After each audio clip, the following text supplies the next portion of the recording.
American president Donald ട്രംപിനെതിരെ ഒരു വമ്പൻ വിമർശനം അല്ലെങ്കിൽ വമ്പൻ ആരോപണം ഇപ്പോൾ പുറത്തു വന്നിരിക്കുകയാണ്.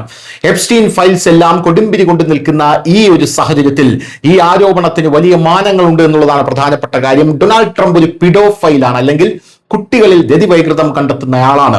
13 വയസ്സുകാരിയായിട്ടുള്ള പിഞ്ച് പെൺകുട്ടിയെ ഡൊണാൾഡ് ട്രംപ് ലൈംഗികമായി പീഡിപ്പിച്ചു എന്നുള്ളതാണ് ഇപ്പോൾ ആരോപണം. പോരാത്തതിന് ആ വിവരങ്ങൾ ഡൊണാൾഡ് ട്രംപ് പൂഴ്ത്തി എന്നും റിപ്പോർട്ടുകൾ സൂചിപ്പിക്കുന്നു. അമേരിക്കൻ പ്രസിഡന്റ് ഡൊണാൾഡ് ട്രംപിനെതിരെ ഉയർന്ന ലൈംഗിക ആരോപണവുമായി ബന്ധപ്പെട്ട രേഖകൾ മറച്ചുവെച്ചുവെന്ന് റിപ്പോർട്ടുകൾക്ക് പിന്നാലെ ഭരണകൂടത്തിനെതിരെ ഇപ്പോൾ വ്യാപകമായിട്ടുള്ള വിമർശനം ഉയർന്നു വരികയാണ്.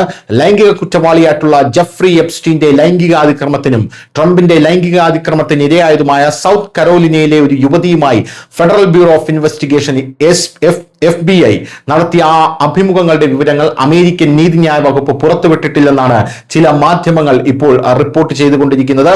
ട്രംപ് പ്രായപൂർത്തിയാകാത്ത പെൺകുട്ടിയെ ലൈംഗികമായി പീഡിപ്പിച്ചിട്ടുണ്ടെന്നാണ് കഴിഞ്ഞ ദിവസം പുറത്തുവന്ന ആരോപണങ്ങൾ. ആധുനിക ചരിത്രത്തിലെ ഏറ്റവും വലിയ സർക്കാർ ഒളിച്ചുകളി എന്നാണ് ഡെമോക്രാറ്റുകൾ ഇതിനെ വിശേഷിപ്പിക്കുന്നത്. അടുത്തിടെയാണ് അമേരിക്കൻ ഭരണകൂടം നടപ്പിലാക്കിയ സുതാര്യതാ നിയമപ്രകാരം ജെഫ്രി എപ്സ്റ്റീനുമായി ബന്ധപ്പെട്ട ദശലക്ഷക്കണക്കിന് പേജുകൾ പുറത്തുവന്നത്. 2019 യുവതി ട്രംപിനെതിരെ പരാതി നൽകിയത്. ഇതുമായി ബന്ധപ്പെട്ട FBI രേഖകൾ 50-ലധികം പേജുകൾ കാണാനില്ല എന്നുള്ളതാണ് പുതിയ കണ്ടെത്തൽ.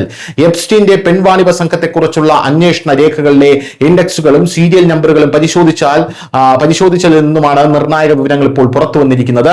പരാതിക്കാരിയുമായി FBI ഏജന്റുമാർ 4 തവണ അഭിമുഖം നടത്തിയതായും അതിന്റെ കുറിപ്പുകൾ തയ്യാറാക്കിയതായും വ്യക്തമാകുന്നുവെന്ന് നാഷണൽ പബ്ലിക് റേഡിയോ എന്ന മാധ്യമം റിപ്പോർട്ട് ചെയ്തിട്ടുണ്ട്. ഇത് പ്രധാനമായും എപ്സ്റ്റീനെതിരെയുള്ള ആരോപണങ്ങളാണ് ശ്രദ്ധ കേന്ദ്രീകരിക്കുന്നത്. ബാക്കിയുള്ള 3 സംഗ്രഹങ്ങളും അനുബന്ധ കുറിപ്പുകളും ഉൾപ്പെടെ 50-ലധികം പേജുകൾ നീതിന്യായ വകുപ്പിന്റെ വെബ്സൈറ്റിൽ ലഭ്യമല്ല എന്ന രേഖകളുടെ നമ്പറുകൾ പരിശോധിച്ച് NPR റിപ്പോർട്ട് ചെയ്യുന്നുണ്ട്. ന്യൂയോർക്ക് ടൈംസ്, MS നൗ എന്നീ മാധ്യമങ്ങളെയും ഇക്കാര്യം വിശദീകരിച്ചിട്ടുണ്ട്. എന്തായാലും എപ്സ്റ്റീൻ ഫയൽസിന്റെ ഈ ഒരു പശ്ചാത്തലത്തിൽ ബിൽഗേറ്റ്സ് അടക്കമുള്ളവർ ക്ഷമാപണവുമായി രംഗത്തെത്തിയിട്ടുണ്ട് എന്നുള്ളതും ഒരു വലിയ വാർത്തയാണ്.